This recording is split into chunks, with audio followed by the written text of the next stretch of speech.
Hello everyone. In today's topic we are going to see transmission impairment.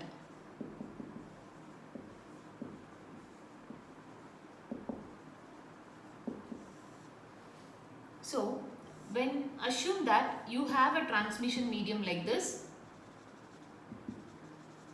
So when a signal is transmitted through the transmission medium, it comes outside. So what happens inside the transmission medium is, so when the signal at the beginning of this transmission medium will not be the same when it comes outside this transmission medium.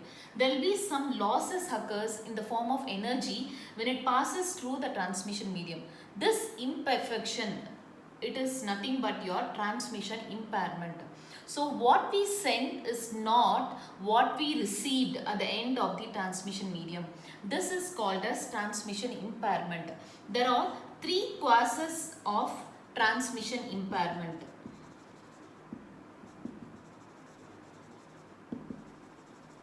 So they are attenuation, distortion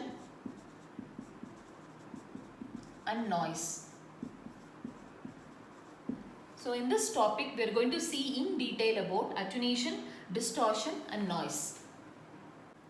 Now we will see the topic called attenuation. So what is attenuation is? It is nothing but it is a loss of energy.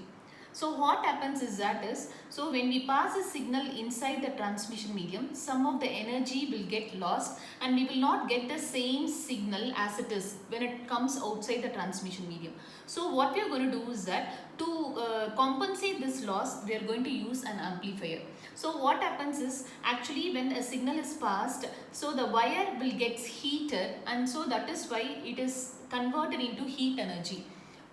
So here whether the signal may be simple or composite, when it passes through the transmission medium, it loses some of the energy by overcoming the resistance inside the medium. So that is why what we are going to do is that we are going to use an amplifier to compensate this loss. So we will see this example where we have, this is a point where we are going to pass the signal inside the transmission medium. This is a point 2 where we are going to receive the signal at the end of the transmission medium. So what happens is that the signal what we have sent is not what we received at the end. So there is some energy has been lost. So to compensate this loss, we are going to use an amplifier. So amplifier, what it does is it will amplify the signal. So it will recover all the losses and it will give you the original signal what we have sent. So this amplifier will amplify the signal, it will recover the losses and it will get back our own original signal as it is. This process is called as attenuation. To measure loss or gain of energy, unit decibel is used. So this is used to measure the loss or gain of energy. And this is measured in dB. So this decibel will tell you the relative strength between the two signals at point P1 and at point P2. So when a signal has been transmitted inside the transmission medium, so this decibel will measure the relative strength of two signal at two different points at point P1 and P2. So we can calculate this decibel value by this formula 10 log to the base 10 P2 by P1. So here P1 and P2 are the powers of signals at point P2 and at point P1. So if this decibel value can be negative or it can be positive. If this decibel value is negative, then we can say that the signal is attenuated. There is some loss in the energy. When this decibel value is positive, we can say that the signal is amplified.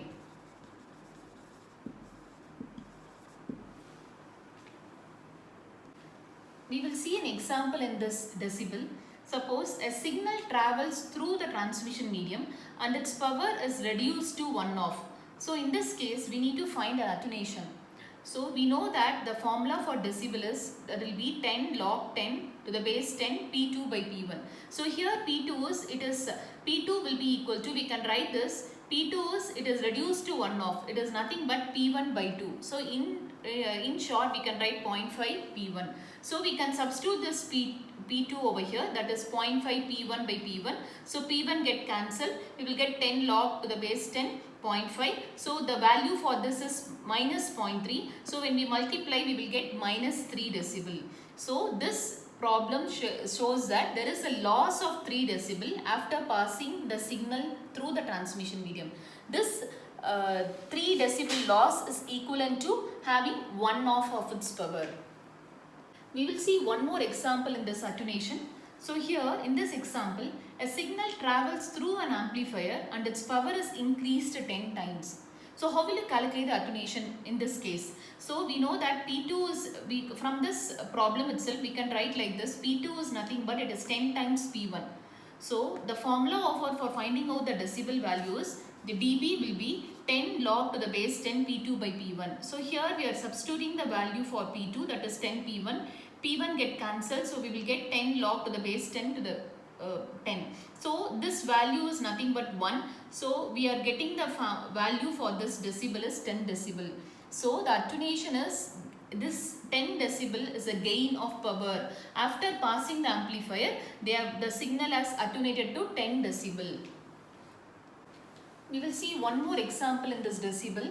So here in this, when a signal is travelled from point 1 to point 4, if you think that when a signal is travelled inside the transmission medium, when it travelled from inside the transmission medium at point 1 and point 2, the signal got attenuated and it is having a decibel power minus 3 decibel.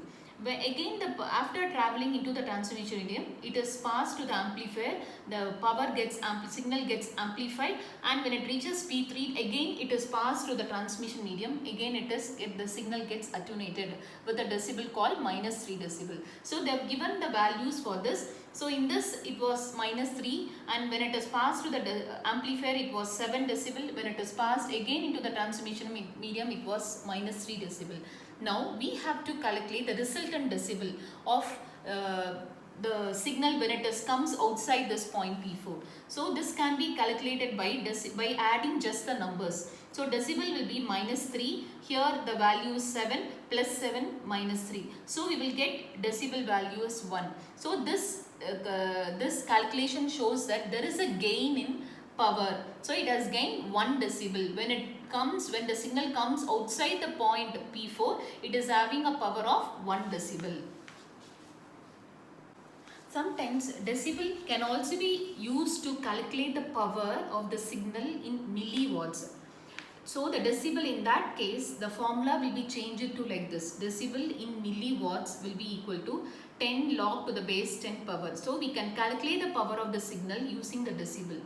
So in this example, they are asking us to calculate the power of the signal, and they have given the decibel value as minus 30. In that case, we should use this formula.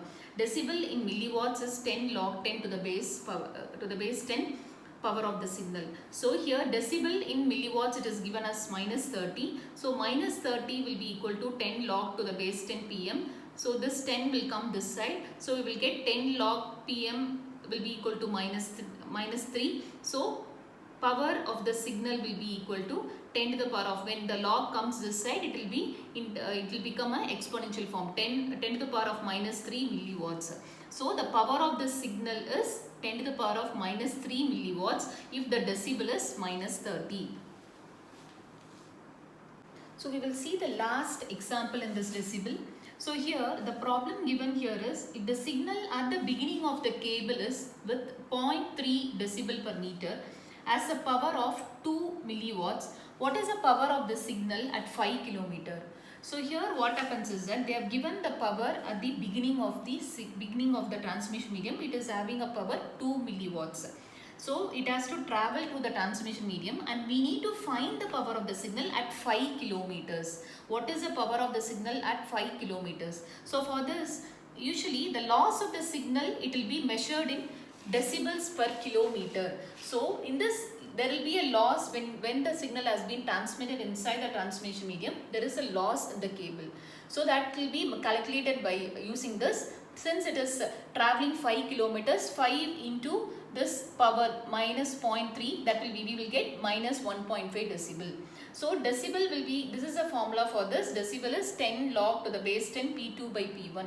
So here we will substitute this minus 1.5 over here, that will be 10 log to the base 10 P2 by P1. So here what happens is, when we move this 10 to the other side, minus 1.5 by 10 will be equal to 10 log 10 P2 by P1. So the value, when we divide this, we will get 0.15, that is log to the base 10 P2 by P1. So when we move this log this side, we will get P2 by P1 will be equal to 10 to the power of minus 0.15. This is what we are going to get. So here when we substitute this, when we find out this value, we will get 0.71 over here. So what is P2? So we move this P1 this side, we will get P2 will be 0.71 into P1. So what is the power of the signal at the beginning? So it is 2 milliwatts. So we are substituting P1 as 2. So we will get 1.4 milliwatts. So the power of the signal at 5 kilometer will be 1.4 milliwatts. So what we have done is that, so they have given the beginning of the signal, they have given the power of the beginning of the signal, that is 2 milliwatts. They are asking us to find out the power of the signal at 5 kilometer. So we are finding out the decibel value over here, that is 1.5. We are substituting it, and at last we are using this formula, and we are going to find out the power of the signal at 5 kilometers. Now we go on to the next topic called distortion. Distortion is nothing but it changes its form or shape. Coming to attenuation, it loses its energy when it is traveled through the transmission medium, but coming to distortion, it changes its shape or form. Usually this type of distortion occurs in a composite signal. So this is a composite signal where we have 3 different frequencies.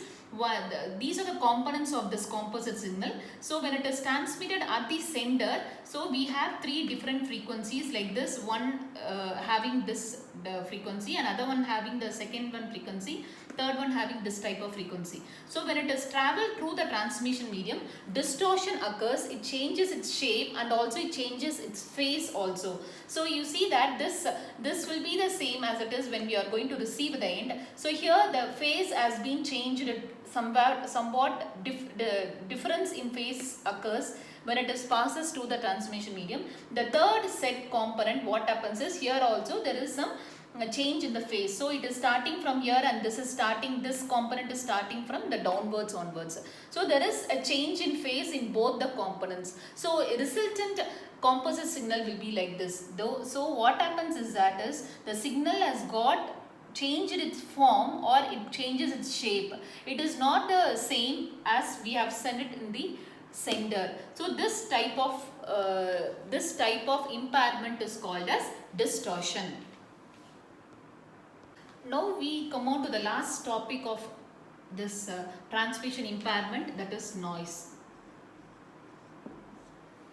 So noise, we have different types of noise. One is thermal noise. Second is induced noise. And third is crosstalk. And fourth is impulse noise. Okay, so coming to thermal noise, it is nothing but when a signal is traveled through the transmission medium, there is some random motion of electrons occurs inside the wire. This noise produced by those electrons inside the wire is called as thermal noise. So coming to the induced noise, this induced noise occurs due to the sources, like for example motors or appliances, or like because of these devices the noise will occur because of the sources. Other devices at the sources or devices at the sender side will create this type of noise. This is called your induced noise. And third is crosstalk. Crosstalk is also same as induced noise, and this occurs between the 2 wires. And last is impulse noise. Impulse noise is nothing but a spike, a signal with high energy in a very short time. This occurs due to power lines or lightning. So this is your impulse noise. So there are 4 types of noise it can occurs inside the transmission medium. First is thermal noise. Thermal noise occurs due to the random motion of electrons inside the transmission medium, and induced noise occurs because of the sources like motors, or it may be appliance or any other appliance. So these devices will create the noise, that is induced noise. And third is crosstalk. This is same as the before, but it occurs between the two wires. One wire act as a sending antenna, other act as a receiving antenna, and because of the cross talk, this type of noise occur. The last one is impulse noise. In this impulse noise is nothing but it's a spike, and this occurs due to power line or it may be lightning. Because of this, a small high energy signal will occur, that is here the impulse noise. Now I will explain to you the ratio called signal to noise ratio. So what the signal to noise ratio is? This is the ratio between average signal power to average noise power. Or we can say that it is a ratio between what is wanted, that is signal, divided by the ratio of what is not wanted, that is noise. So I will explain this SNR ratio with the two cases. So in this two case, one with having a high signal to noise ratio, other one having a low signal to noise ratio. So coming to this is a signal which we pass through the transmission medium. So here this is a noise inside the transmission medium, and third graph shows that this is the output signal what we have received. This is signal plus noise. So here what happens is the signal has been modified to this. When it is transmitted outside the transmission medium, it gets modified like this. Now we are going for low signal to noise ratio. So here the signal is like this. So here the noise is when it is passed, and noise induced inside the transmission channel will be like this, and when it comes outside, this is what the signal what we have received. So what happens is that, so when you are having high signal to noise ratio, there will be less noise. So when we are having low signal to noise ratio, there is more noise. When we are more noise will be there in the output signal. So high signal to noise ratio will induce less noise, and low signal to noise ratio will induce high noise. So we can also say one more formula for signal to noise ratio. SNR in decibel, it can be represented by 10 log to the base 10 SNR. We will see two examples in this noise. So here power of the signal is 10 milliwatt, and the power of the noise is 1 microwatt. And what are the values of SNR and SNR decibel? So they have given the power of the signal and they have given the power of noise. So SNR, we know signal to noise ratio is nothing but the ratio between the signal and the noise.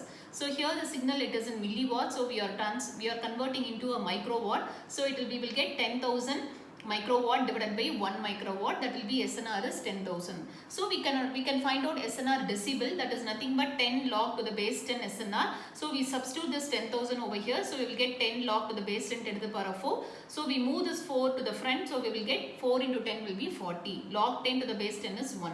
So SNR decibel value is 40 over here, SNR is 10,000. So coming to the next example, they are asking us to find out the values for SNR and an SNR decibel for a noiseless channel. So SNR is signal divided by noise. So here, since the noise is 0, so we will substitute noise power by 0. Anything to the power 0, anything to the power divided by 0 will be infinity. So SNR, we will get infinity. So how will we find SNR decibel? SNR decibel will be 10 log to the base 10 infinity. So again we will get infinity over here. So the values of SNR and SNR decibel will be infinity in this case.